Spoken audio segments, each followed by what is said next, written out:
안녕하세요. 저는 코인 자동 매매 프로그램 비트패스의 최훈 이사입니다. 자, 7월 11일 6시 라이브 방송 시작하도록 하겠습니다. 자, 오늘 제가 방송 시작 전부터 조금 이제 말씀을 드렸어요. 대대적이기보다는 조금 오늘 방송 중요하다 이렇게 좀 찝어 드렸는데, 자, 일단 그 이유에 대해서 한번 살펴보도록 하겠습니다. 자, 일단은 오늘 이제 브리핑 드린 내용 한번 살펴보면서, 자, 지금 계속 비트가 횡보를 이어가고 있습니다. 그 부분은 나스닥도 마찬가지고요. 지금 전체적으로 나스닥, 뭐 가상화폐뿐만 아니라 모든 시장들이 지금 다들 그 관망세 그냥 지켜만 보고 있다. 그렇기 때문에 사지도 않고 팔지도 않아서 지금 이 시장이 움직이지를 않고 있습니다. 그 이유가 어떤 거냐면요. 이제 내일 있을 CPI 지수 발표 때문이죠. 자, 이 CPI 지수가 굉장히 중요하고 항상 시장에 큰 변동성을 가지고 왔습니다. 그렇기 때문에 오늘 방송을 듣지 못하시거나 오늘 이 대응을 못하시는 분들은 내일 분명히 청산이라든가 손절을 당하실 것이라고 저는 예상을 합니다. 그렇기 때문에 오늘은 그 이유와 그 연관성에 대해서 한번 설명을 드려보려고 해요.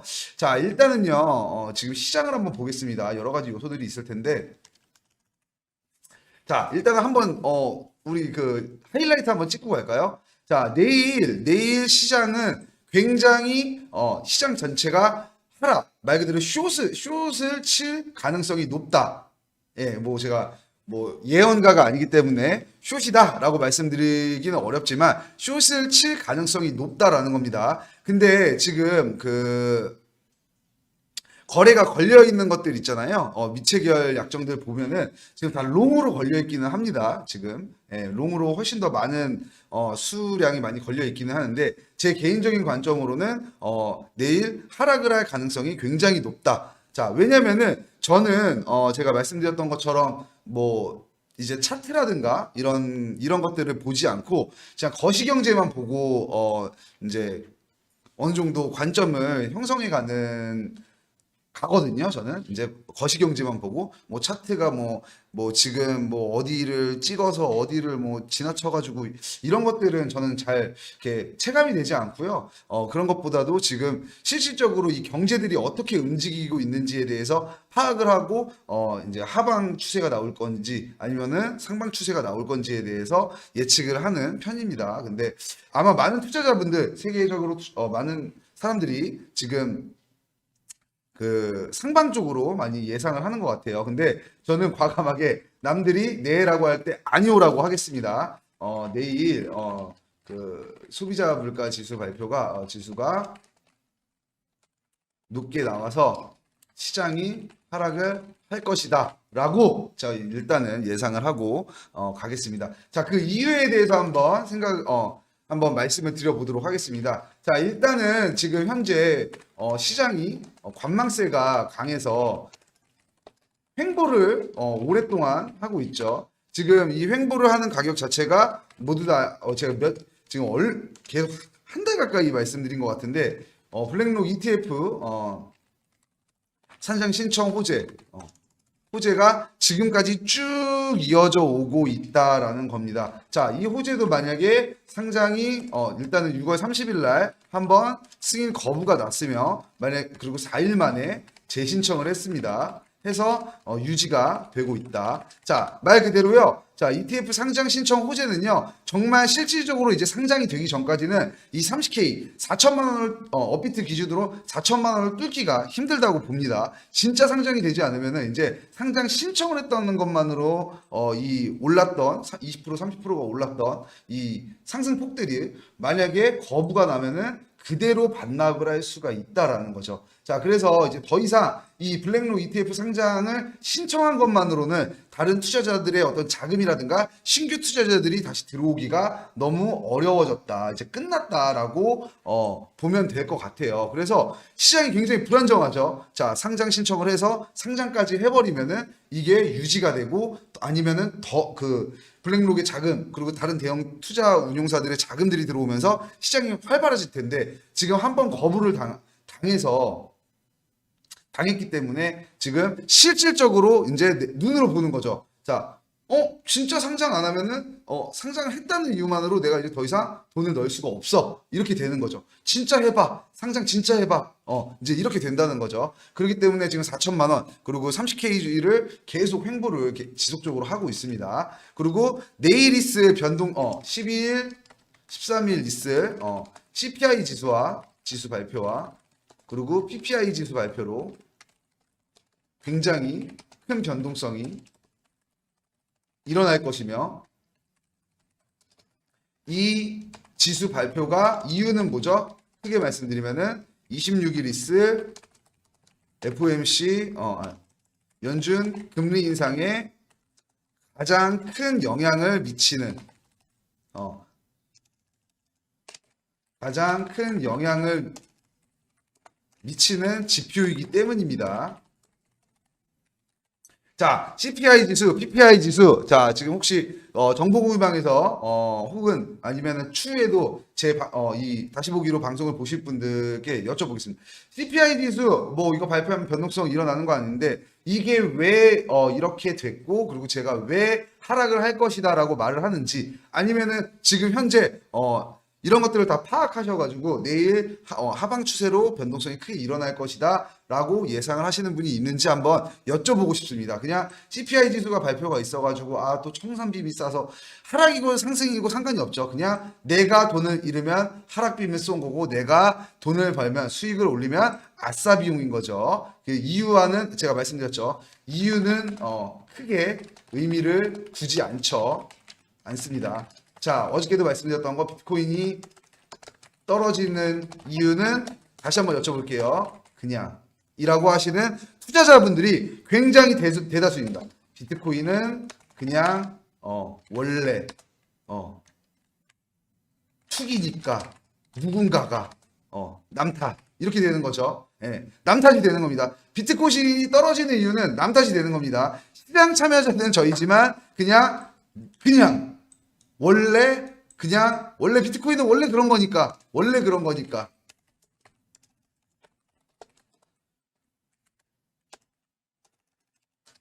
돈 버는 사람은 따로 있으니까 이렇게 되는 거죠. 자, 다시 한번 이렇게 되면 안 된다라고 제가 다시 한번 말씀을 드리는 겁니다.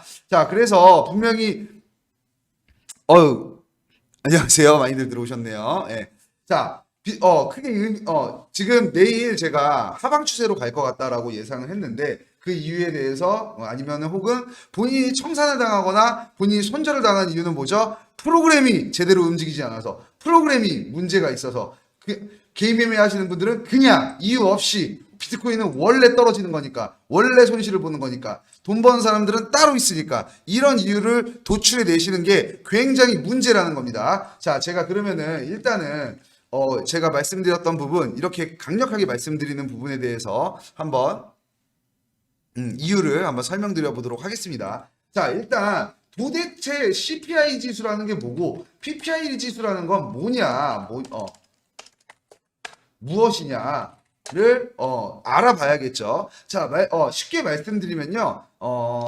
이제 CPI 지수는 이제 소비자 물가 지수입니다. 자, 그리고 PPI 지수는 생산자 물가 지수입니다. 말 그대로요. 이게 물가라고 보면 돼요. 우리가 지금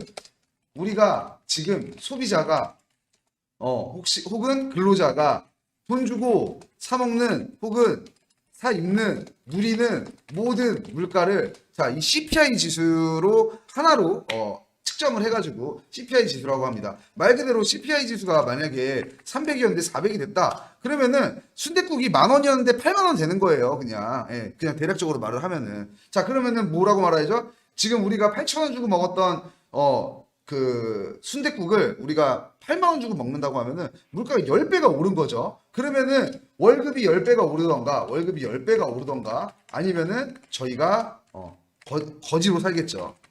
거지로 살겠죠.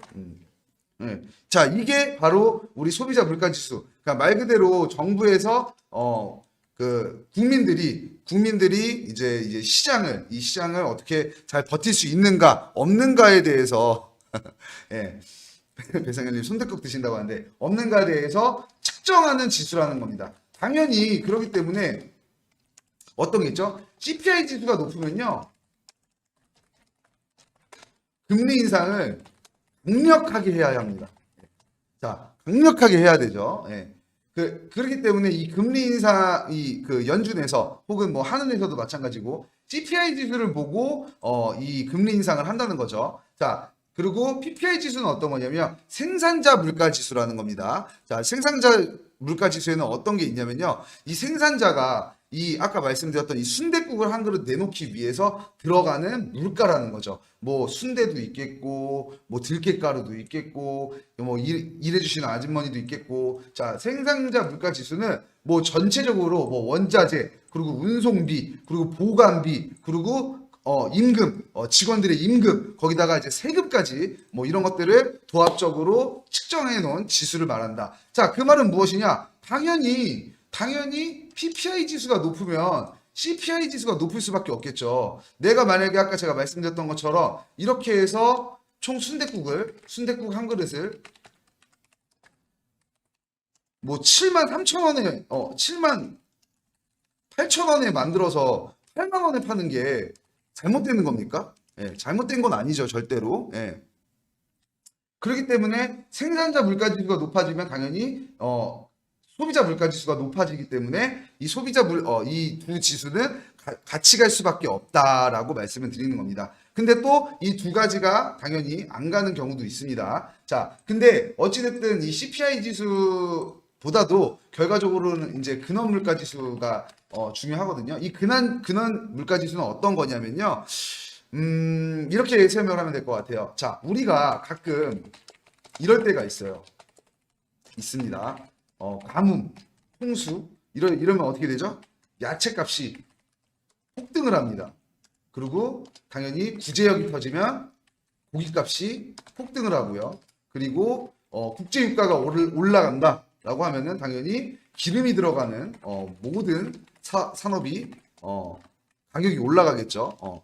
그 원자재가 올라가겠죠. 당연히 기름이 들어가는 모든 게 이런 그 어떤 단기적인 일시적인 충격으로 가격을 오르고 내리는 이런 것들을 빼고 그냥 우리가 진짜로 이 경제가 어떤가 뭐 구제역 때 고기값이 폭등한다고 하면은 뭐 고기를 잘 안 먹던가 하겠죠. 그래서 이런 것들을 일시적으로 이렇게 변동성을 주는 이런 물가들을 제외한 물가를 우리가 근원 물가 지수라고 합니다. 그래서 실질적으로 근원 물가 지수가 정말로 이 지표를 보고 우리 경제를 파악한다라고 보시면 될 것 같고요. 사실 제가 조사해온 자료는 정말 엄청나게 많거든요. 근데 시간도 뭐 시간이고 그리고 잘 못 알아들으실까봐 이거를 좀 편하게 알기 쉬우시게 좀 이렇게 말씀을 하는 겁니다. 뭐 굳이 말을 하자면은 뭐 미국 소비자 물가 지수 CPI는 미국 고용통계국에서 매월 발표하는 지수로서 미국 전체 미 세부 지역의 뭐 이거를 굳이 알 필요는 없으시죠. 그 편하게 말씀드리면은 이 CPI 지수와 이 PPI 지수가 같이 가는 거고 생산자 물가 지수 원가가 얼마고 그리고 우리는 얼마에 사 먹을 수 있는가라는 게 가장 중요한 이 지수라는 겁니다. 그래서 근원 물가 지수를 판단을 해서 우리가 금리 인상을 한다라고 보시면 될 것 같아요. 자, 그래서 우리가 지금 봐야 될 건 어떤 거냐면요. 아까 PPI 지수.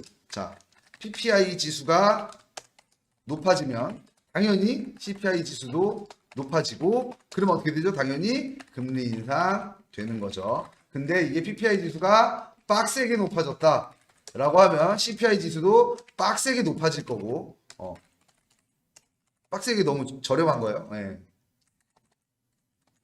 그리고 금리 인상도 빡세게 되는 거겠죠. 지금 파월 의장이 이번 연도에 2번에 걸쳐서 금리 인상을 할 것이다라고 했는데 이런 지수들이 높아지면요 3번도 하고 4번도 하고 5번도 하고 6번도 하고 7번도 하고 8번도 하고 결국은 파국을 맞을 수 있다 라는 겁니다. 그렇기 때문에 이 PPI 지수와 CPI 지수 내일과 내일 모레 있을 이 이슈들은 굉장히 중요하다라는 겁니다. 근데 제가 왜 아시죠? CPI 지수 발표는 우리는 이렇게 하죠. CPI 지수 발표는 금리 인상이다. 이거 아니죠. 저희 투자자분들은 어떻게 생각하시죠? 청산빔이다. 손절이다. 이렇게 생각하시죠. 단순하게 청산빔이다, 손절이다가 아니라 이게 왜 청산빔을 쏘고 왜 손절빔을 쏘는지 이거를 아셔야 된다고 제가 말씀을 드리는 거예요. 그래서 CPI 지수가 내일 발표가 있으므로 당연히 CPI 지수 발표는 PPI 지수까지도 우리가 어느 정도 예상을 할 수가 있겠죠. 근데 제가 왜 최훈 이사는 도대체 왜 하방 추세를 주장하는가? 자, 특정은 아닙니다. 당연히 제가 세계 경제를 막 뒤흔드는 사람이 아니고 무조건 내일 하락합니다 이렇게 하는 게 아니고 하방을 할 것 같다라는 거는 왜냐면요 당연히 저는 아까 말씀드렸던 이런 지표들과 경제 지표들과 거시경제를 보기 때문이죠. 자, 거시경제를 보면요, 자, 첫 번째가 아니죠. 요거 한번 보여드리겠습니다. 제가 저번에 한번 말씀드렸던 고용지표에 대해서 한번 말씀드려볼게요. 자, 제가 저번에 한번 7월 7일 금요일 날 드렸던 브리핑인데요. 자, 민간 고용지표가 큰 폭으로 증가하면서 추가 금리 인상의 가능성이 높아졌습니다. 라는 겁니다. 자, 이유가 뭐냐? 자, 다시 한번. 자, 이유가 뭐냐? 이유가 뭐냐면요. 고용지표가 높아지면은 금리 인상이 됩니다라고 가운데 거를 다 잘라 먹었죠. 자, 우리가 예전에는 이제 267K 정도가 고용이 됐다. 근데 지금은 228K로 좀 떨어질 줄 알았다. 실제로는 497K로 아주 큰 폭으로 올랐다라고 지금 나와 있는 거죠. 이게 발표가 되면서 또 7월 7일 날 하락을 맞았습니다. 한번 볼까요? 네. 여기 비트가 하락을 이어가고 있다고 하죠. 7월 7일 날 금요일 날 그러면 아마 7월 4일 날쯤에 저희가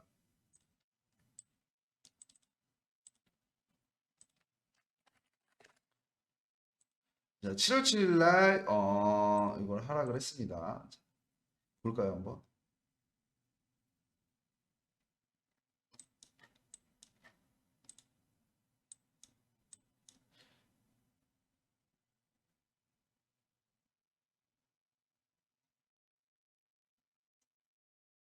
네, 7월 6일 날 지금 보시면 큰 폭으로 하락을 한 게 보이죠. 그리고 제가 7월 7일 날 아침 10시에 드린 브리핑. 자, 7월 7일 날 소폭으로 오르긴 했으나 어쨌든 여기 캔들을 형성해 가지고 쭉 올렸다가 쭉 떨어지는 게 보이시죠, 지금. 7월 7일 날 3,999만 원, 3,999만 원까지 떨어졌습니다. 얼마였다가요? 4,100만 원까지 올라갔다가 3,900만 원까지 거의 200만 원 가까이 큰 폭으로 떨어졌거든요. 지금 보시면은. 자, 그 이유에 대해서 제가 한번 설명을 드려볼게요. 자, 그 이유가, 자, 고용지표가 뭘 뜻하냐. 고용지표. 말 그대로, 일을 하는 사람들이 많아졌다. 라는 거잖아요. 그러면은 우리가 사실 상식적으로 생각했을 때는 어떻게 생각을 할 수가 있죠? 아, 경제가 활성화됐구나. 라고 생각을 할 수가 있습니다. 근데 이거는 정말 단순하게 생각할 거고요. 해야 하는 거고요. 고용지표와 그리고 아까 말씀드렸던 소비자 물가 지수 그리고 생산자 물가 지수는 하나로 모을 수 있다. 왜냐면은 제가 아까 말씀드렸던 PPI 지수에 뭐가 있었죠? 아까 볼까요? 네.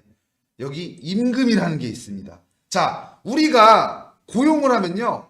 일하는 사람들이 많아지면요. 월급이라는 걸 줘야 되죠. 이 월급은 어디에 포함되죠? 당연히 원가에 포함이 되는 겁니다. 자, 임금이 오르거나 임금을 주는 사람들이 많아지게 되면요. 당연히 PPI 지수가 오르게 되고 PPI 지수가 오르면 당연히 CPI 지수가 오르게 됩니다. 그렇게 되면 당연히 뭐라고요? 금리 인상이 된다는 거죠. 제가 저번에 말씀드렸던 이런 브리핑 내용에 대해서는 이렇게 풀어서 말씀드리긴 어려운데 고용지표가 올라가면은 금리 인상이 된다는 겁니다. 더 강력하게 될 수 있다는 겁니다. 그렇기 때문에 저희는 다 알고 있었죠. 고용지표가 많아져서 당연히 임금이 늘어나고 지금 보면은 이번에 잠깐만요. 한 번 더 찾아볼까요?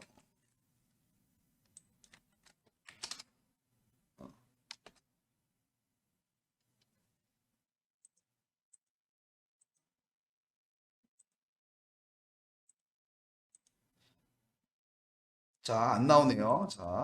자, 임금 상승률을 볼게요. 상승률에 대해서 말씀드릴 게 없네요. 자, 왜냐면요. 자, 지금 그렇기 때문에 이번 고용지표에서 발표한 게 뭐라고 하냐면 임금 상승률이 4%가 늘어났다라고 말을 합니다. 임금 상승률이 4%가 늘어났다는 건 원가가 4% 늘어났다는 거고 이 생산자들 우리가 뭔가를 살 때 이 원가가 4% 늘어나면 당연히 우리가 살 수 있는 이 가격이 4%는 최소한 4%는 늘어나야지 손해를 안 보잖아요. 안 보잖아요. 우리가 맨날 말하지만 믿지는 장사, 손해 보는 장사하면서 어떻게 살겠습니까? 자, 임금 상승률이 4%가 늘어나면요. 당연히 소비자 가격도 4%가 늘어나야 된다는 겁니다. 그럼 결과적으로 이게 무슨 말이죠? 물가가 올랐다라는 겁니다. 물가가 올라는 거는 금리 인상을 해야 되고 이 금리 인상이 당장 26일 날 진행이 됩니다. 그러면은 자 당장 26일 날 우리가 0.25bp를 예상을 하고 있는데 이 0.25bp까지밖에 안 올랐다고 해도 추가적으로 이번 연도에 3번, 4번의 금리 인상이 있을 수가 있는 거고 아니면 더 나아가서 내년, 내후년 자 이 인플레이션이 안 잡혔다는 거예요. 결과적으로는 왜냐? 물가는 오른 거죠. 자 우리가 금리 인상을 왜 해요? 자, 다시 한번 말하면 금리 인상은 왜 하나? 왜 하나? 당연히 물가가 올랐기 때문에 물가를 내리려고 하는 게 금리 인상입니다. 당연히 아까 말씀드렸던 것처럼 4%의 물가가 올랐으니 자 이거는 제가 그냥 측정을 한 게 아닙니다. 아까 순대국처럼 73,000원, 8만원 이렇게 한 게 아니에요. 실질적으로 이번 고용지표에서 임금 상승률이 4%가 올랐다고 했으니 당연히 물가가 4%가 올랐다라고 판단을 하는 거고 금리 인상의 우려가 커졌으니 당연히 시장은 하락이다 라고 예상을 하는 겁니다. 자, 우리가 CPI 지수가 지금 당장 내일 발표이지만 우리는 이런 거시경제와 이런 고용지표와 이런 것들을 예상하기 때문에 이런 것들을 우리가 벌써 알고 있기 때문에 내일 CPI 지수는 뭐라고요? 오를 것이다라는 거를 판단을 하는 겁니다. 당연히 오를 거라고 판단하는 사람들이 많겠죠. 근데 우리는 더 실질적인 믿음이 있죠. 왜냐면은 제 최훈 이사가 뭔가 똑똑해서 말하는 게 아니라 최훈 이사가 뭔가 인도 소년처럼 이렇게 말을 하는 게 아니라 우리는 고용지표를 계속 주시하고 있었기 때문이죠. 고용지표를 지수해서 임금 상승률 말 그대로 월급이 오른 걸 봤으니 당연히 물가도 오르겠다. 자, 우리 똑같은 거 있었죠? 예전에 최저시급 오르면 어떻게 되죠? 당연히 오르죠. 예, 당연히 가격들이 오르죠. 그러면서 막 가격 인상 삼겹살집부터 시작해가지고 부득이하게 올랐습니다. 그거 난리 났었죠 예전에. 예. 당연히 임금 상승률이 오르면 물가가 오르는 건 당연한 공식입니다. 이거는 아마 여기서 소상공인 분들도 계실 텐데 저희 투자자분들 중에서도 자 우리는 그렇기 때문에 당연히 내일 시장이 하락할 것이다라는 거가 훨씬 더 큰 뭐라 그래야죠? 퍼센테이지로 큰 확률로 내일 시장이 하락을 할 것이다. 자, 지금 이렇게 합리적인 어떤 이런 이유로 내일 시장이 하락을 할 것이다라는 거를 예상을 하고 자, 두 번째로는 이건 감이에요. 100% 감. 자, 이유가 뭐냐면요. 지금 이 CPI 지수 발표보다 큰 호재가 나오면요, 당연히 반대로 오를 거거든요. 근데 이유가 뭐죠? 블랙록 ETF 승인이 되지 않는다면, 이것만큼 큰 호재가 나오지 않는다, 승인이 확정이 되지 않는다면은, 자, 지금 우리가 지금 장이 횡보하는 이유를 아까 초반에 말씀을 드렸죠. 지금에 있는 이 6월 달에 이 큰 호재, 블랙록이 ETF 그 상장 신청을 했다라는 큰 호재로 시장을 여기까지 꾸역꾸역 끌고 왔습니다. 꾸역꾸역. 자, 4천만 원, 30K를 돌파하지 못하죠. 왜냐? 승인이 되지 않았기 때문에. 자, 승인이 된다면야 모르겠지만 승인이 되지 않았기 때문에 시장은 뭘 기다리고 있었냐? 우리 투자자들은 뭘 기다리고 있었냐? CPI 지수와 이 PPI 지수, 그리고 이것들로 이 지수들로 연계될 금리 인상이라는 그 빅 이벤트를 기다리고 있었습니다. 근데 이 빅 이벤트를 우리가 결과를 어느 정도 알고 있다는 거죠. 굳이 말을 하자고 하면은 브라질 대 한국 축구 경기를 보는 거예요. 예. 자, 물론 한국이 이길 수도 있겠죠. 이길 수도 있겠지만 큰 확률로 브라질이 이긴다고 우리가 생각을 하잖아요. 그런 것처럼 모든 사람들이, 모든 상황들이 내일 시장의 큰 하락을 또 큰 하락을 한번 줄 때가 됐어요. 예. 지금 뭐 다들 아시겠지만 지속적인 어떤 롱이었죠. 우리 선물 투자자분들은 아시겠지만, 자, 내일은 한번 숏을 롱 청산하러 한번 갈 때가 왔다. 아까 제가 말씀드렸지만 뭐 그 미채결 거래들이 지금 롱 쪽으로 막 가고 있다, 뭐 이렇게 말씀을 드렸는데, 그거 한번 다 잡으러 갈 때가 됐다고 생각을 하거든요. 이거는 100% 감입니다. 이건 안 믿으셔도 돼요. 이거는 믿지 마세요. 믿지 마세요. 방금 한 말은 믿지 마세요. 예. 근데 그냥 예상으로 이렇게 롱을 막 주면은 수익을 계속 롱으로 걸 텐데, 요거 청산하는 거 한번 숏 한번 터치해 줄 때 됐거든요. 숏빔 한번 크게 한번 줄 때 됐거든요. 뭐 다시 이렇게 회복을 한다고 하더라도. 그래서 지금 내일 제가 아무리 시장에 대해서 좀 조사를 해봐도, 시장을 생각을 해봐도 하락이 나올 가능성이 굉장히 크구나라고 좀 생각이 드는 겁니다. 좀 어떻게 이 부분에 대해서 너무 맹신하지 마시고 동의를 하시는 분들은 당연히 급포지 시장으로 가는 게 맞는 거고요. 자, 그런데 제가 이렇게 좀 방어적으로 말씀드리는 이유, 하방 추세로 갈 가능성이 높다라는 건요, 당연히 무슨 이유 때문이죠? 자, 저는 시장을 읽는 뭔가 경제학과를 나온 사람도 아니고요, 경제학자도 아니고요. 저보다 더 똑똑하고 저보다 더 경제 흐름을 잘 알고 있고 뭐 이런 사람들이 굉장히 많겠죠. 자, 당연히 지금 의견을 뒤집는 다른 의견들이 있을 수가 있습니다. 자, 그렇기 때문에 우리가 그걸 뭐라고 하죠? 변동성이라고 합니다. 변동성. 예. 자, 우리의 예상은 이렇게 됐으나 반대로 갈 수도 있고, 아니면은 더 위로 뛰어넘을 수도 있는 게 내일 진짜로 말도 안 되는 하방 추세로 해갖고 막 2천만 원 찍어봐요. 근데 만약에 숏으로 됐어요. 만약에 숏으로 제 얘기를 듣고 숏으로 다들 투자를 하셨습니다. 그래갖고 수익이 막 뭐 100, 200%, 300% 막 이렇게 나셨어요. 뭐 금액으로 쳐가지고 2천만 원, 3천. 그럼 저는 당연히 영웅이 되겠죠. 근데 만약에라도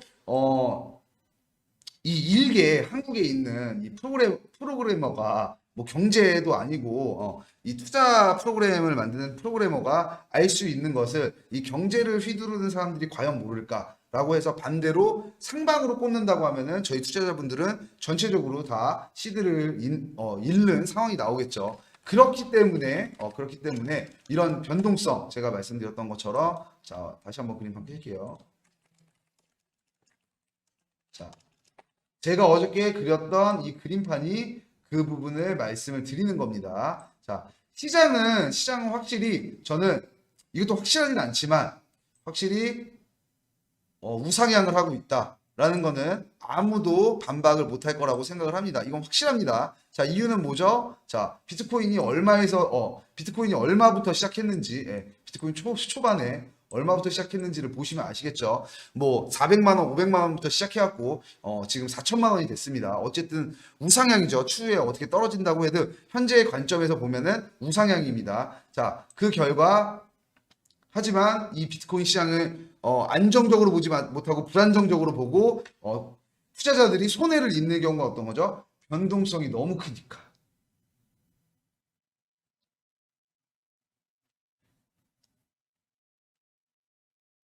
자, 여기서 청산, 자, 여기서 청산, 자, 여기서 청산, 자, 여기서 청산, 여기서 청산, 이렇게 됩니까? 우상향을 하는 건 사실이지만 이렇게 천천히 올라오는 시장에 정말 말 그대로 어떤 우리가 생각하는 것처럼 공식처럼 1, 2, 3, 4, 5, 6, 7, 8, 9, 10 한 계단 한 계단 한 계단 올라온 게 아니라 100계단 올라갔다가 80계단 떨어졌다가 120계단 올라갔다가 70계단 떨어졌다가 800계단 올라갔다가 이 천국과 지옥을 지속적으로 왔다 갔다 왔다 갔다 왔다 갔다 하기 때문에 이런 변동성을 가지고 있는 시장이기 때문에 우리가 항상 대비를 해놔야 된다는 겁니다. 만약에 뭐 이게 금이라든가 뭐 이런 것들이었으면 좀 아까 말씀드렸던 한 단계 한 단계 올라가는 거다라고 하면은 저는 분명히 내일 떨어질 것입니다라고 확신을 해서 말씀을 드렸을 건데요. 근데 그게 아니라 이게 확률이 높습니다. 내일 하방 추세로 전환될 확률이 높습니다라고 말씀드리는 건 어떤 거냐면은 당연히 예측 못할 정말 변동성을 가진 시장이기 때문입니다. 그렇기 때문에 저희 지금 비트베스트 투자자분들은 내일 하방 추세로 전환될 확률이 높다는 걸 기억을 하시고 분명한 손절 값들 정해 놓으시고 반대로 이렇게 할 수도 있는 거겠죠. 이거를 제가 뭐 투자를 자문을 하거나 종용을 하는 건 절대 아닙니다. 저희가 양방향으로 해놓으신 분들이 있다면은 내일 숏으로 해놓으시고 롱에다가 로스컷 정해 놓으시면은 훨씬 더 똑똑한 투자가 될 수가 있겠죠. 그냥 무조건 지금 뭐 아까도 이제 저희 그 정보구만 보시면은 이거 뭐 안정성이 뭐 어떠고 저쩌고 뭐 대기 간격이 어쩌고 저쩌고 계속 그러시는데 뭐 자꾸 추가 진입 간격이 어쩌고 저쩌고 추가 진입 횟수가 어쩌고 저쩌고 자 이게 틀린 말은 아니죠. 근데 가장 중요한 건 뭐죠? 사실 개인 매매를 해도 포지션만 100% 맞추면은 잃을 수가 없어요. 자 이런 것들이 모두 다 하나씩 모였을 때 투자자분들의 수익률로 전환이 되는 거거든요. 그렇기 때문에 제가 오늘 방송을 꼭 보시라고 말씀드리는 거고, 자 오늘 방송을 보셨는데도 만약에 내일 하방 추세를 찍었는데도 근데도 내일 뭐 물렸네 청산당했네 이런 얘기가 나온다, 그거는 본인의 탓이라는 거죠. 본인의 잘못이라는 겁니다. 그거는 무지한 탓, 알아보지 못한 탓. 제가 누누이 지금 사실 제가 이제 조금 방송 텀을 오래 두면 오래 둘수록 어떤 효과가 나오면요, 방송을 정말 많이 봐주세요. 뭐 한 달에 한 번. 그리고 또 방송 내용이 중요하니까 이렇게 조금 텀을 두고 하겠죠. 뭐 모바일 버전 뭐 업데이트 내용 말씀드리겠습니다 라고 하면은 저희 투자자분들만 200~300분씩 오셔가지고 막 제 방송 보시거든요. 근데 제가 이렇게 매일 하는 이유는요, 이 프로그램이라는 거는 황금알을 넣는 거위가 아니라 분명히 투자를 해주는 보조 지표 중에 하나고, 이 보조 지표 중에 하나가 공략법이 될 수가 있다라는 거죠. 제가 말씀드렸던 것처럼 저희 MA 트레이딩으로 했을 때 저희 프로그램 MA 트레이딩으로 돌리시잖아요. 그럼 수익 납니다. 진짜로 납니다. 이거는 뭐 백테스팅도 마친 거고, 자, 이 부분에 대해서 거짓말이라고 말하실 수 있는 분들은 없을 거라고 생각합니다. 비트코인 지금 2017년에 상장했을 때부터 지금까지의 차트를 놓고 골든크로스에 매수해서 데드크로스에 매도하는 거를 계속 뭐 저희 프로그램 뭐 다음 봉에 매수하고 다음 봉에 매도하는 거를 한번 본인이 해보세요. 해보시면은 수익입니다. 무조건 수익 납니다. 꽤 많은 수익이 나요.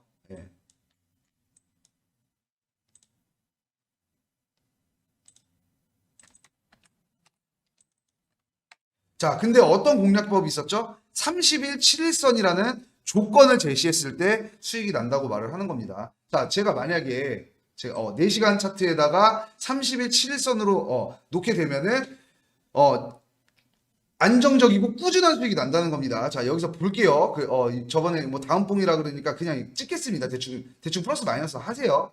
자, 그러면은 자, 6월 17일 날 사서 6월 27일 날 20% 가까이 수익을 받습니다. 1,000만 원 투자하면요, 200만 원씩 수익이 꽂히는 거예요. 단 10일 동안. 자, 한 달로 그냥 우리가 계산을 한다고 해도 자, 30일 동안 1000만 원만 투자하면요 200만 원의 수익이 꽂힌다는 겁니다. MA 트레이딩 기법으로 했을 때는. 자, 근데 그 이유가 뭐죠? 당연히 공략 30일 7일선이라는 조건이 붙고 4시간 차트를 보라는 조건이 붙었을 때 이 MA 트레이딩으로 수익을 낼 수 있다라고 자신 있게 말씀을 드릴 수 있는 거지. 만약에 그냥 MA 트레이딩 그냥 1분만 걸어볼까요? 1분만 걸어도요 계속 손해 봐요. 계속. 예. 1분 계속 몇 분마다 손해 보고 수익 봤다 손해 보고 수익 봤다 손해 보고 수익 봤다 손해 보고 계속 할 겁니다. 이거를. 예. 이거를 계속 할 겁니다. 그렇기 때문에 안정적이고 꾸준한 수익이라는 어떤 슬로건을 내건 거고, 시간이 좀 걸리지만 이런 것들을 해봤을 때는 MA 트레이딩은 무조건적인 수익이다라고 자신 있게 말씀을 드립니다. 4시간에 30일 7일선 그어서요. 2017년부터 보십시오. 그리고 아까 제가 말씀드렸던 골든 크로스에 매수해서 데드 크로스에 매도했을 때 정말 수익이 나는지 안 나는지, 최은희사가 지금 이렇게 대대적으로 거짓말을 치는지 안 치는지 직접 한번 그어보시라고 말씀을 드리는 겁니다. 자, 저는 이제부터 프로그래머로서 말씀드리겠습니다. 자, 요시노에 받아서 자, 이 차트를 그대로 프로그램으로 적용을 시켜놓고 요시노에 받아서, 자, 요시노에 받아서 요시노에 파는 게 지금 며칠이죠? 일주일 동안 한 번 사고 한 번 팔고 이 거래를 시키는 건요, 프로그램에 이거를 기입하는 건요, 저한테는 누워서 떡 먹기예요. 일주일 동안 한 번 움직이게 하는 거예요. 그거를 프로그램으로 자동으로 하게 하는 겁니다. 저한테는 누워서 떡 먹기예요. 일주일 동안 한 번 움직이는 건데 그게 어려울까요? 신호도 여기 다 있는데 골든 크로스가 나오고 다음 봉 4시간 후에 저희 그 MA 트레이딩은 그거죠. 자, 데드 크로스가 나와서 다음 봉 형성이 다음 봉 형성이 됐을 때 종가에, 그러니까 말 그대로 데드 크로스 나오고 4시간 후에 팔아 이겁니다. 자, 골든 크로스 나오고 4시간 후에 사 이겁니다. 이렇게 자비로운데, 차트도 자비롭고 거래 방법도 자비로운데 이건 굉장히 쉽습니다. 그래서 이런 조건이 걸려 있을 때, 이런 조건들이 걸려 있을 때 어떤 공략이라는 게 생기는 거다라고 말씀을 드리는 겁니다. 자, 투자에도 제가 지금 말씀드린 것처럼 공략이 있다라고 하는 겁니다. 뭐가 있겠죠? 아까 제가 말씀드렸던 지금 CPI 지수 발표가 분명한 어떤 방향을 가르쳐 주고 있죠. 자, 이거 한번 해볼까요? 우리 있을래나 모르겠네.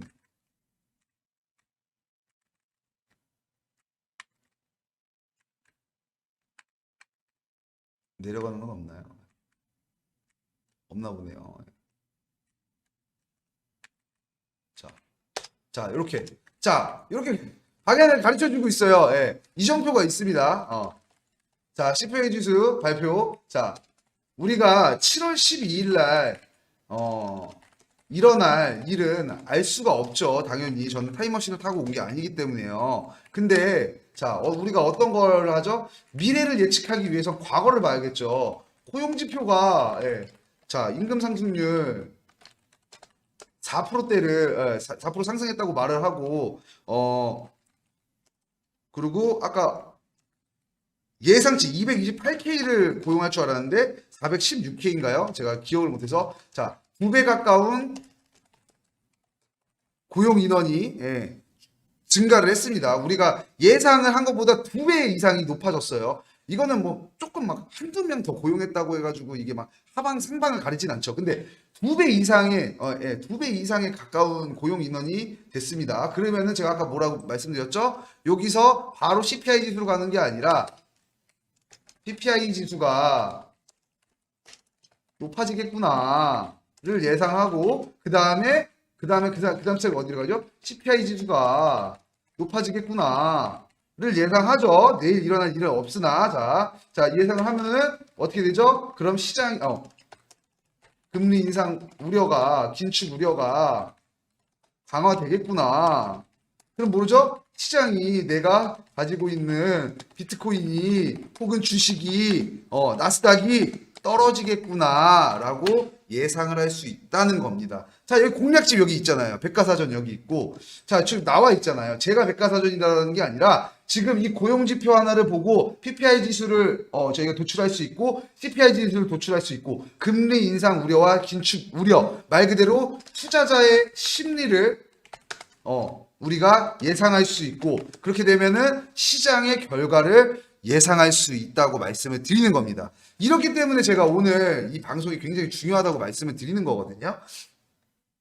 우리는 정답을 알고 있습니다. 물론 이 정답이 틀릴 수도 있습니다. 근데 여기에 대해서 반발할 수 있는 의견이라든가 이런 것들이 과연 제가 아무리 찾아봐도 없었거든요. 그래서 저는 그냥 제 혼자서 제 머릿속으로 그냥 내일 그냥 하락하겠다. 하락하겠다. 또 안 하면 좋은 거고, 안 하면 좋은 거고, 하락하겠다. 그냥, 그냥 제 머릿속에서 단정과 확정과 확신을 지은 겁니다. 그래서 이런 부분들이 제가 아까 말씀드렸던 혹여나 투자 자문으로 오해하실까봐 개인적인 관점이라는 점. 제가 뭐 언제 사서 언제 파세요, 어떤 종목 들어가세요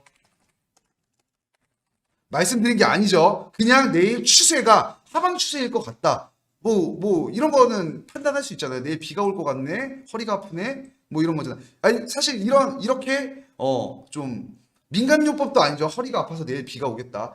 분명한 어떤 이런 수치들을 가지고 도출해낸 이 예상 결과가 내일은 제 관점이 하방 추세다라고 예측을 하는 겁니다. 자, 이 경제라는 건요, 어찌됐든 우리가 그 돈의 어떤 이 통화량, 그러니까 우리가 지금 살아가는 경제, 자 사실 우리가 98년에 터졌던 IMF 때부터요,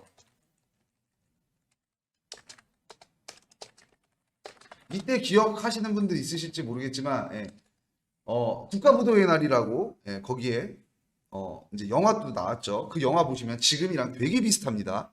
지금이랑 되게 비슷해요. 그 영화 진짜 다시 한번 보시는 거 진짜 추천드릴게요. 경제 불황이 오고 이때 이제 중소기업이라든가 뭐 하여튼 대표님들이, 아니 사장님들이 그때 장을 많이 하셨어요. 장을 진짜 많이 하셨어요. 98년 때. IMF가 터지면서 회사가 부도가 나고 이때 아마 대우도 막 엄청 휘청휘청거렸던 걸로 기억하고 있는데, 하여튼 말이 안 되는 경제 위기였죠 이때가. 자, 통화량으로 결정이 되는 거거든요. 통화량으로 결정이 됩니다. 자, 이런 코로나 같은 위기, 아니면은 IMF 같은 위기가 오면은 돈을 풀어요. 돈을 계속 줍니다. 막 재난지원금도 주고요. 제일 소상공인 지원금도 주고요. 뭐 대출도 막 금리 싸게 해서 막 1%, 뭐 1%대 대출들, 우리 막 이것도 막 시원시원하게 막 대출도 해주고요. 막 돈을 엄청나게 풉니다. 왜냐면 힘드니까. 위기가 오면은 돈을 막 풀어요. 뭐 IMF는 좀 다른 결이긴 한데, 자, 위기가 오면은 우리가 돈을 풉니다. 그렇게 되면은 어떻게 되냐면요, 사람들이 돈도 쓰고 먹고 살기 좋아지고, 그러면서 행복한 나날들 보내게 됩니다. 자, 행복한 나날들 보내게 되는데, 자, 이때가 뭐였죠? 말 그대로 코로나라는 이 경제 위기가 어떤 경제 위기였냐면요, 밖에 나가지 마라 라는 경제 위기였습니다. 그래서 이때 돈을 정말 많이 풀었는데 재미 봤던 산업들이 있죠. 사업들이. 자, 여기서 가장 크게 제가 봤을 때는 일단은 투자 사업들. 자, 그리고 뭐 주식, 비트코인 다 올랐었죠. 자, 그리고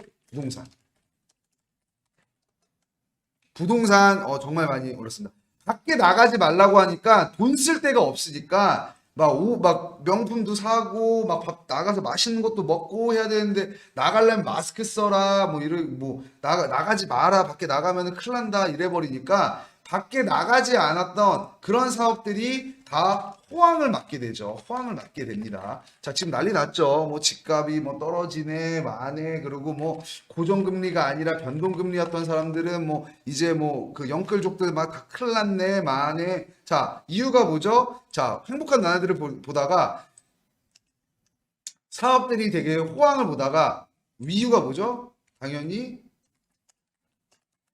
물가가 최고점을 경신을 한 겁니다. 돈을 계속 푸니까 돈이 많으니까 당연히 물가가 올라가겠죠. 예. 너도 나도 살려고 하니까 뭐 외제차 같은 것도 마찬가지겠죠. 외제차도 너도 나도 살려고 하겠죠. 왜? 다들 돈이 많으니까. 돈이 없던 사람이 없어요. 다들 돈이 많아요. 저만 없었던 것 같아요. 돈이 다들 많으니까 야, 이거 살 거야, 이거 살 거야, 이거 살 거야, 이거 살 거야, 이거 살 거야. 막 이러니까 어떻게 하죠? 파는 사람이 가격 더 많이 부르는 사람 가격도 올려도 되겠네, 가격도 더 올려도 되겠네, 올리다 보면은 이게 터진다 이거죠. 지금 정점을 찍었기 때문에 연준에서 금리 인상을 계속적으로 하는 겁니다. 그러면은 물가가 내려가니까, 자 뭐냐면요, 제가 이렇게 말씀을 드려볼게요. 아까 제가 말한 것처럼 실제로 순댓국이 8만 원이다 라고 하면은 지금 오늘 저녁 순댓국 드실 분 있으세요? 예, 저는 안 먹을 겁니다. 집에서 해 먹을 거예요. 예, 그러면 더 싸니까 돈을 아껴야죠. 순댓국이 8만 원인데 그럼 집에서 삼겹살 구워 먹을 건데, 왜냐면은 어쨌든 식당에서 하는 것보다 우리가 집에서 구워 먹는 게 더 싸긴 하죠. 삼겹살도 이때 뭐 집에서 사 먹으면 5만 원이다. 5만 원, 아니 7만 원이다.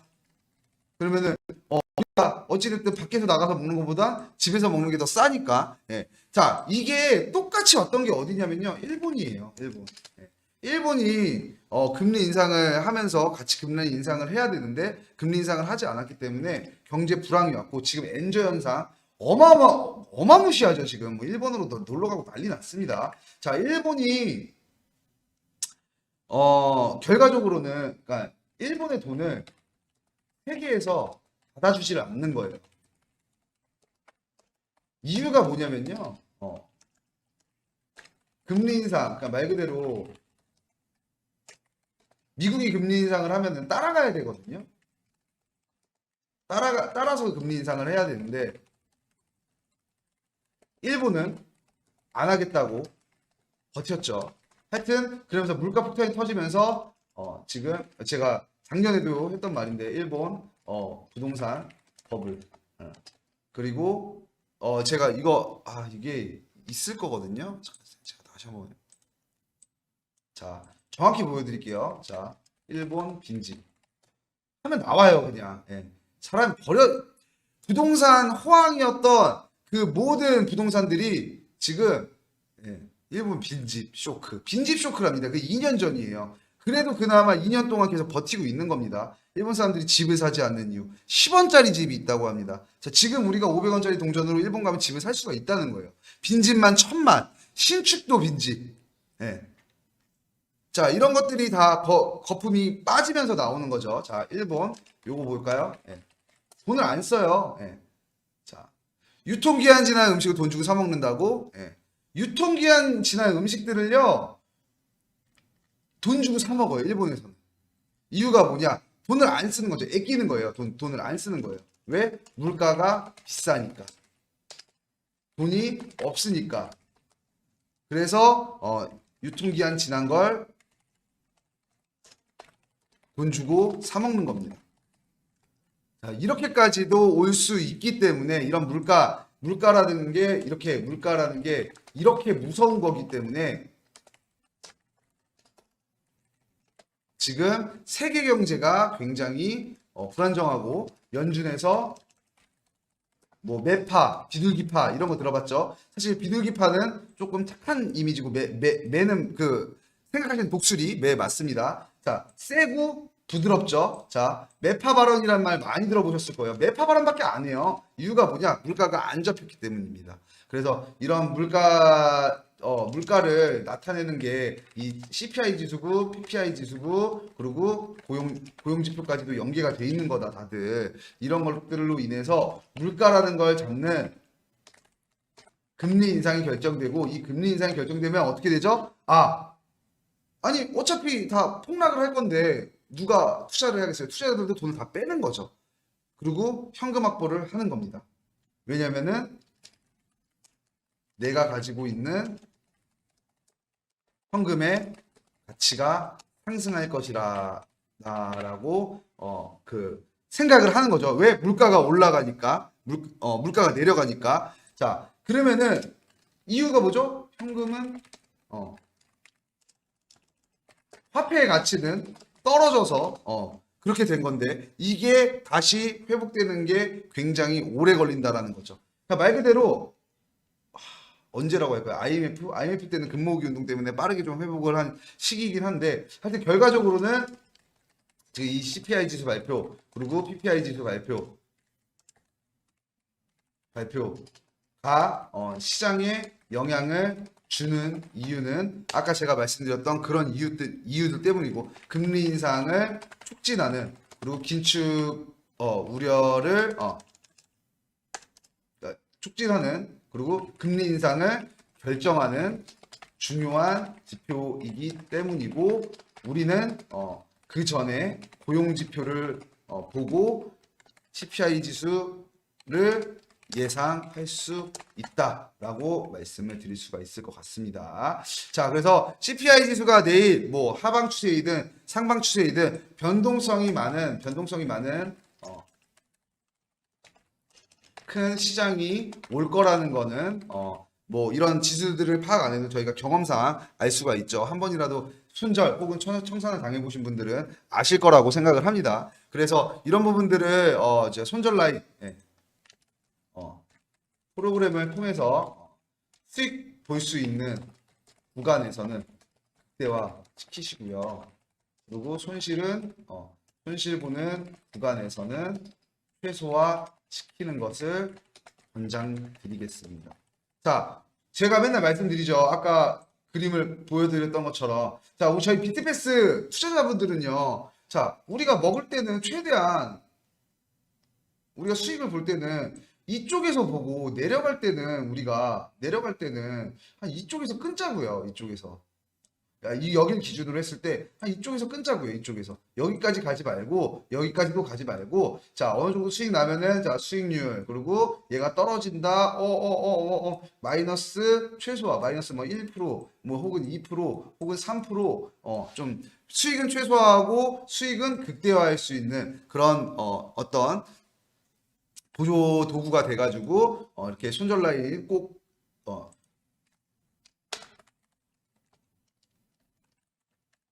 손절가 적용하시는 걸 추천드리겠습니다. 자, 내일은 꼭 손절가 적용하셔서 거래하시는 걸 추천드릴게요. 잠깐만요. 볼게요. 일정 좀 한번 볼까요? 자, 내일 저녁 9시 반이거든요. 자, 내일 저녁 9시 반이니까 최소한 내일 퇴근하시고 식사도 맛있게 하시고 한 이제 6시, 7시쯤에는 슬슬 안정적으로 좀 변경을 하셔야 된다라는 겁니다. 여러분들 그렇게 아셔야 되는 거고 그리고 시장의 이런 발표들로 인해서 그 전에 움직일 확률이 높으니까 조금 더 빠르게 움직여 주시면은 아마 투자자분들의 어떤 리스크 관리라든가 수익률 관리에 도움이 될 것이라고 생각을 합니다. 자, 오늘 어떻게 여기까지 준비를 한번 해봤습니다. 오늘 좀 이런 것들이 그러니까 제가 늘 이제 아침에 브리핑 드릴 때마다 말씀드렸던 것들이 제 브리핑 참고하셔서 설정값 뭐 추가 진입 횟수 그러니까 아까도 지금 뭐 선물 정보 공방에 있으신 분들은 다 아실 거예요. 추가 진입 횟수 몇 회차로 해놓고 추가 진입 간격 몇 퍼센트로 해놓고 손절 라인은 몇 프로로 해놓고 이렇게 하면요 당연히 안 되시죠. 당연히 이게 수익이 날 수가 없죠. 이런 것들을 파악하고 이거 봐라 내일 변동성이 몇 프로 정도네. 작년에 그러면은 저번 달 CPI 지수 때는 변동성이 몇 프로였지? 한 5% 떨어졌어. 내가 들어갔던 뭐 비트코인 캐시라고 하지 말고 뭐라고 할까요? 잘 움직이는 거. 폴리곤 같은 거. 저번 달에 했더니 보니까 한 이렇게 하고 이거 날이 1시간으로 볼게요. 하루 만에 해가지고 저번 CPI 지수 발표 이후로 이거 봐라 7%가 올랐네. 오케이. 그러면은 내가 이 7% 안에서는 방어가 가능하다니까 그러면은 뭐 추가 진입 횟수 7회차에다가 추가 진입 간격을 1%로 하면은 최소한 7%까지는 내가 청산을 안 당하고 손절을 안 당하네. 혹시 모르니까 8%로 해놔볼까? 이런 것들을 본인이 이런 경험이라든가 이런 데이터들을 보고 거기다가 설정을 하셔가지고 이런 것들을 파악하셔야지. 이사님 추천해주세요. 예. 이사님 어떤 종목으로 들어갈 줄 알고요. 비트코인으로 들어가는 거랑 아까 지금 폴리곤으로 들어가는 거랑은 수익을 가장 많이 낼 수 있는 이런 어떤 공략이 아까 제가 말씀드린 이런 공략이 다른데 제가 어떤 종목이 들어 그리고 지금 요즘에 저희 투자자분들이 가장 많이 하시는 전략이 어떤 거죠? 분산 투자입니다. 예.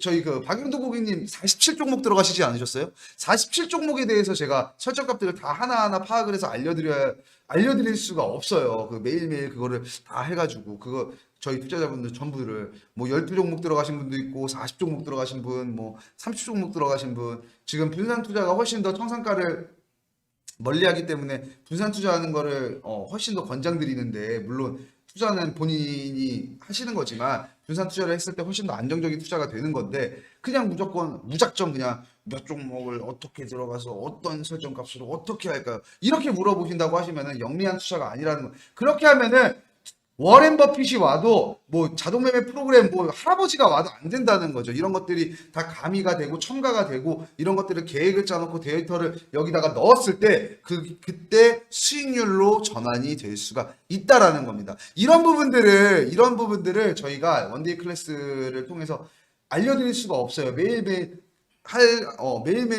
이슈가 다른데 원데이 클래스에 그럼 내일 모레는 그럼 매일 오셔야 되거든요. 그래서 그 채팅방에다가 이제 이렇게 시황에 대해서 말씀을 드리고 이렇게 중요한 일정들이 있으면 제가 라이브 방송을 통해서 알려드릴 테니까 이런 부분들을 본인이 어떤 확실한 본인만의 어떤 전략 그리고 또 제일 중요한 건 뭐죠? 투자라는 건 제가 맨날 말씀드린 건데 저번에도 말씀드렸지만 투자라는 게임은 당연히 투자금이 높으신 분이 투자금이 많으신 분이 안전하고 수익률이 높게 투자할 수 있는 전략들이 너무 많다라고 하는 겁니다. 무슨 말이냐면은 1,000만 원 있으면 우리가 투자 전략을 10가지 정도 쓸 수 있다고 하면요. 10억 있으면은 투자 전략을 1,000가지 쓸 수 있다는 거예요. 네.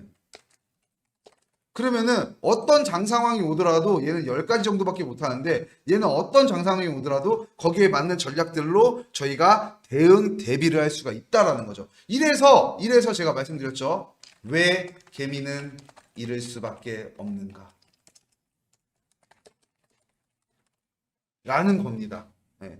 왜 개미 투자자들은 왜 우리는 손실을 볼 수밖에 없는가? 라는 겁니다. 이 비트코인, 왜 우리는 작년에 8,800만 원이었을 때 사가지고 하필이면 다 2,200만 원대 팔아서 손실을 볼 수밖에 없을까요? 자, 지금 제가 여러 차례 방송을 하면서 그 이유에 대해서 지속적으로 설명을 드리고 있습니다. 한 가지 이유가 아닙니다. 절대로. 한 가지 이유가 아닙니다. 한 가지 이유라고 하면은 그냥 똑같습니다. 비트코인이니까.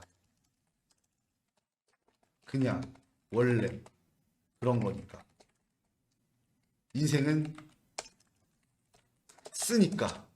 뭐 이런 겁니다. 예, 한 가지로 하면은. 그런 게 아니라 우리가 이런 로스컷 설정도 안 했고 우리가 지금 퍼센테이지 확인도 안 했고 우리가 지금 경제 상황도 안 봤고 뭐 여러 가지의 이유들이 있는 거죠. 이런 것들을 우리가 하나하나 차곡차곡 다 이런 것들을 이렇게 해냈을 때 이런 것들을 다 충족을 시켜냈을 때 그때 우리가 정말 투자를 했을 때 수익을 낸다고 그러니까 운으로 내는 게 아니라 정말 우리가 꾸준히 낼 수 있다고 그때 말씀을 드릴 수가 있는 겁니다. 예, 그래서 이런 것들을 꼭 참고하셔서 매매하시는 것을 추천드린다라고 말씀드릴 수가 있을 것 같습니다. 예. 자, 오늘 준비한 내용은 여기까지고요. 오늘도 마지막 이벤트 지금 링크 올려주시면은 저희 또 비트패스 상품권 100만 원권을 5분 추첨 통해서 드리고 있거든요. 이쪽에다가 유튜브 아이디, 성함, 전화번호 적어주시면은 저희가 추첨을 통해서 비트패스 상품권을 드리도록 하겠습니다.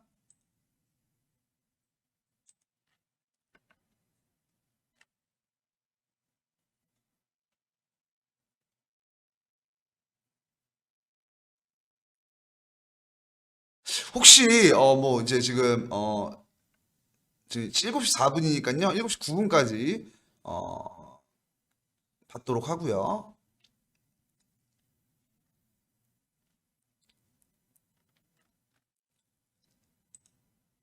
혹시 뭐 질문이나 뭐 소통하실 거 있으시면은 여과 없이 물어봐 주셨으면 좋겠습니다. 아마 제가 좀 오늘 강력하게 좀 내일 하방 추세일 것이다라고 말씀을 드려가지고 좀 경솔한 발언이 아닌가라는 생각을 좀 했어요. 근데 뭐 이런 지표들이 확실히 얘기를 해주고 있고, 그리고 제가 말씀드렸던 것처럼 그거 이제 레슬링 나올 때 나오는 말 절대 따라하지 마세요. 예.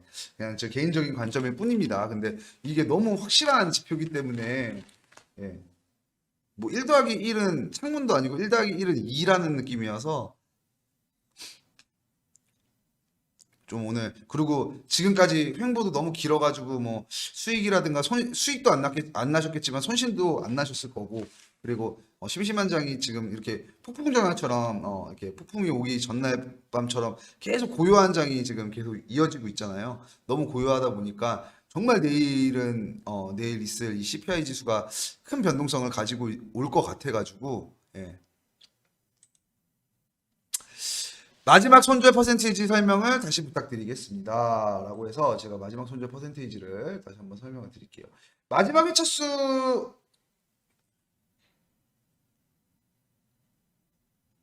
지우개가 잠깐만요.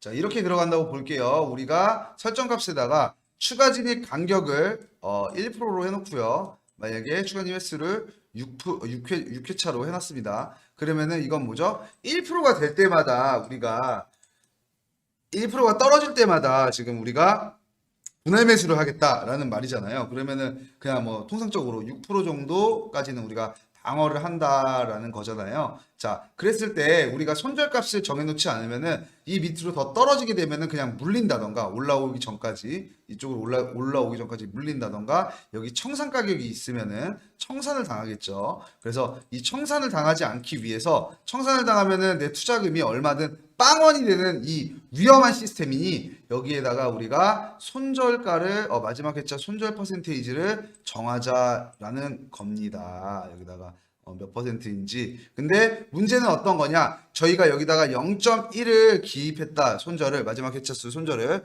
그러면은 프로그램은 레버리지를 곱하기 레버리지까지 합산을 함으로 만약에 6%가 떨어지고 그 다음에 1%가 떨어지게끔 설정을 걸어놨다라고 하면은, 레버리지를 만약에 20배로 해주셨다 그러면은 이 프로그램은 20%로 마이너스 20%로 인식을 하게 됩니다. 그러면은 뭐 대충 계산해서 뭐 한 26% 정도. 근데 여기 지금 분할 매수라는 거는 6회차라고 해서 무조건 6회차에 방어가 되는 게 아닙니다. 분할 매수라는 거는 0을 만드는 게 아니라요, 0에 수렴하게 만드는 거거든요. 자, 무조건, 자, 만약에 우리가 1,000원짜리 비트코인을 제가 5,000원치를 샀어요. 예, 5,000원치를. 얘가 만약에 900원으로 떨어졌어요. 근데 제가 여기서 1조를 샀어요. 그렇다고 해서 절대 0원이 되진 않습니다. 이 900원에서는요, 마이너스죠. 마이너스 퍼센테이지를 유지를 하겠죠. 그래서 하여튼 여기서 지금 가지고 온 마이너스 퍼센테이지와 레버리지와 그리고 본인이 설정해 놓은 손절 퍼센테이지를 곱했을 때 여기서 마이너스 손절을 한다는 겁니다. 그래서 여기가 어쨌든 몇 프로가 되든, 그래서 대부분 1%가 아니라 뭐 0.1% 단위로 하시죠. 0.2% 단위로 많이들 하시죠. 자, 그래서 그러면은 20배를 한다고 해도 뭐 지금 2%, 0.1%면 여기는 4%의 손절을 하는 거니까요. 어찌됐든 청산이라는 거는 0원을 만드는 것인데, 그 안에 청산을 당하기 전에 그냥 손절을 하고 말 그대로 손실을 최소화한다는 거죠. 내 금액이 만약에 내 투자 금액이 1,000만 원이어서 1,000만 원에 0원이 되면은 1,000만 원 손실인 거를 뭐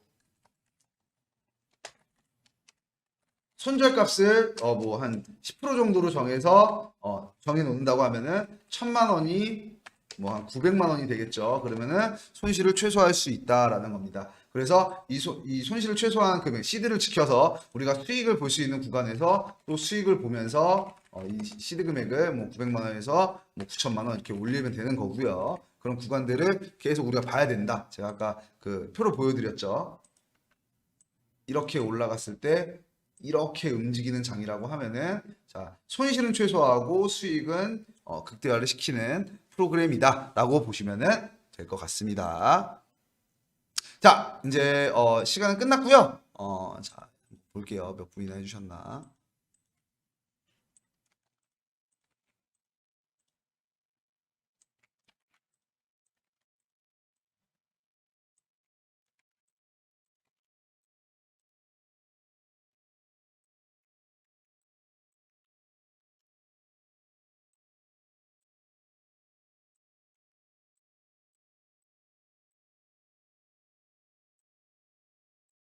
자, 오늘도 비트패스의 자랑, 승률, 저번에는 100%까지, 당첨률 100%까지 했는데요. 자, 오늘은 한 분 빼고 다 받으실 수 있으실 것 같습니다.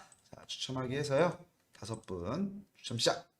자, 3번님, 6번님, 5번님, 1번님, 2번님, 당첨되셨고요. 축하드리겠습니다. 예, 저희 비트패스 프로그램 구매하실 때 쓰실 수 있는 상품권 드리도록 하고요. 자, 오늘, 또, 오늘도 지금 끝까지 또 이제 많은 이제 투자자분들이 남아서 시청을 해주셔가지고 너무 감사하고요. 또 1시간 동안, 1시간 넘게 또 제 얘기를 또 들어주셔서 너무나 감사합니다. 내일도 또 더 좋은, 컨텐츠 기획해가지고 또 오늘, 투자자분들께 많은 정보 드릴 수 있는 방송 준비해 오도록 하겠습니다. 오늘도 시청해주셔서 너무 감사합니다. 저는 지금까지 코인 자동매매 프로그램 비트패스의 최용 이사였습니다. 감사합니다. 감사합니다. 감사합니다. 시청해주셔서 감사합니다. 감사합니다. 김수길님 감사합니다. 김경태님 감사합니다. 김인곤님, 김민성님, 손홍희님 너무너무 감사드립니다. 교수님도 너무 감사드립니다. 자, 내일 뵐게요.